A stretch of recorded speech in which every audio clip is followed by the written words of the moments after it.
Welcome to the Art Gallery of Western Australia, where we provide opportunities for audiences to see things differently. My name is Lily Blue and I'm an artist and the educator here at AGWA. Today I'm going to be talking to you about visual analysis and the value of developing mindfulness in order to better see and interpret works of art. Our visual analysis workshops here at the gallery are an important part of the programming we deliver to high school students, supporting the development of skills in reflecting, analysing, interpreting and evaluating works of art. Of equal importance, though, is the opportunity the workshops provide for students and teachers to pause and truly experience a work of art, taking the time to notice how looking at art can connect us to a richer sense of self and to the wider world around us. Through my work, I have an opportunity to witness firsthand the ways that creativity and engagement with the arts have an extraordinary capacity to bring us into the present moment, calm our nervous systems, and generate a deep sense of well-being. But what does that have to do with analysing works of art? Well, for centuries, meditation has been used as a tool for quietening the mind and creating a sense of peace and mental well-being. But what you might not have considered is that attention and mindfulness also help us to see and respond to works of art more deeply. The quieter and more still we become, the more we are able to hear, feel, and truly see a work of art.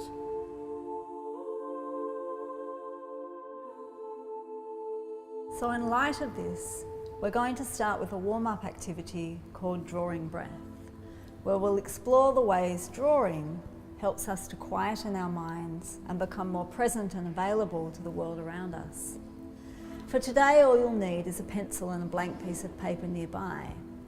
But first, close your eyes and become present with this exact moment.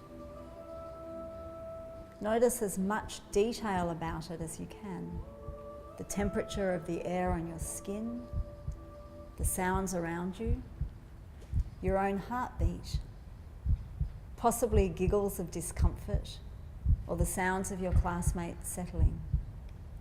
Listen to your breath as it moves effortlessly in and out, over and over and over again.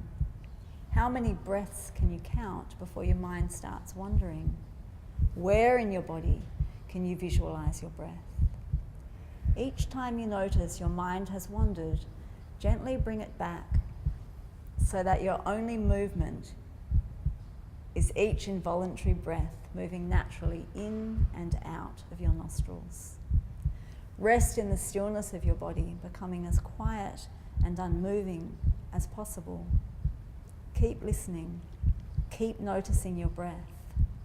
Every time your mind wanders to think about food or homework or the worries of the world, bring your attention back to the simple, repetitive rhythm of your own breath. Let all your other thoughts and feelings fall away for a moment, so that the only thing you're aware of is your own breath. Now open your eyes and pick up your pencil, or if you prefer, you could keep your eyes closed. For each in-breath, I want you to draw a line on the page in front of you. And for each out-breath, also draw a line. The mark you make for your in-breath might be different than the one you make for your out-breath. The important thing is that there is a sense of repetition, rhythm and pattern accumulating on your page. It's like your breath is actually guiding your hand, and there is a direct relationship between your inhale and exhale and the lines you're drawing. So for each inhale, draw a line, and for each exhale, draw another. Repeat this process of drawing breath over and over again, becoming mindful of the connection between the tip of your pencil and your breathing. Take a moment to look at your drawing. It's almost like a map of your breath.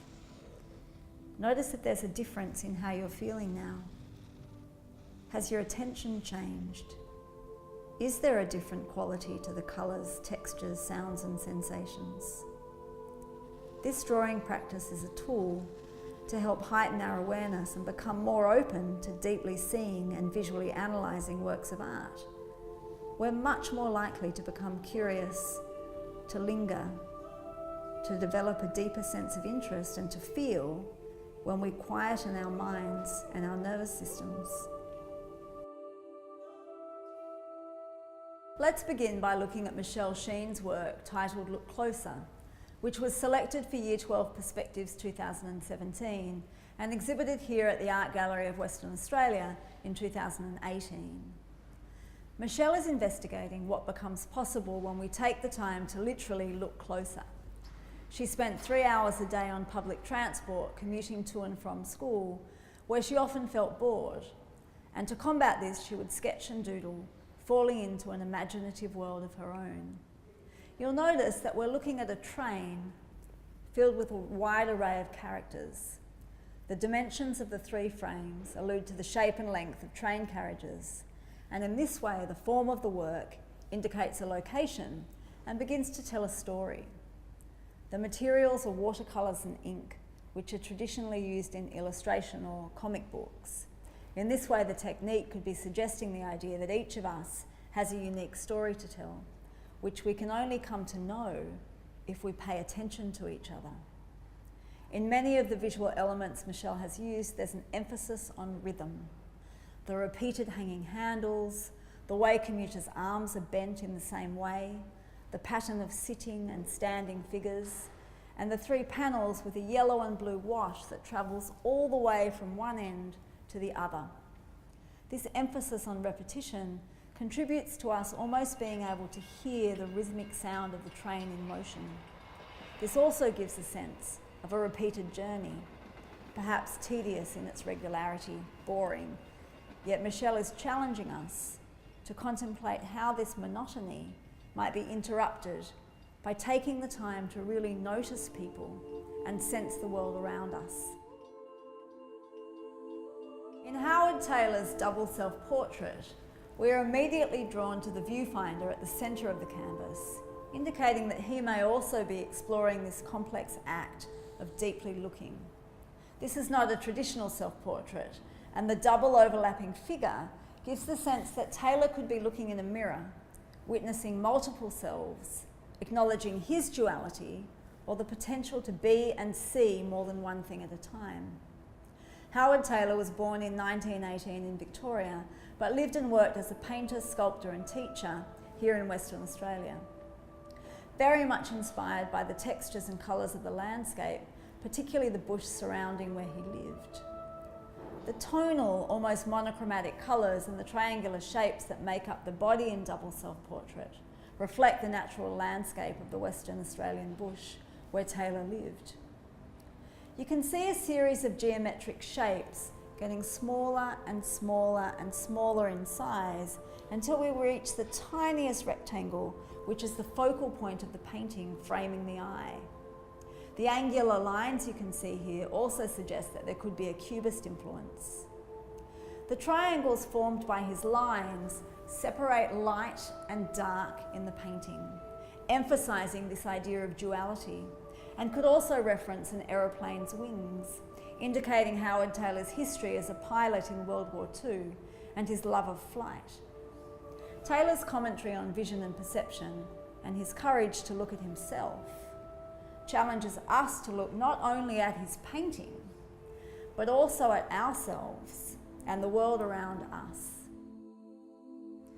Both Michelle Sheen and Howard Taylor are asking us to consider the importance, complexity and power of looking. The practice of mindfulness and drawing breath before analysing works of art provides not only a deep sense of well-being, but opportunities for more relevant and meaningful encounters in gallery spaces. In a world that is moving so fast, the rare stillness that this kind of inquiry and contemplation offers can expand our capacity to see ourselves and heighten our engagement with the world around us.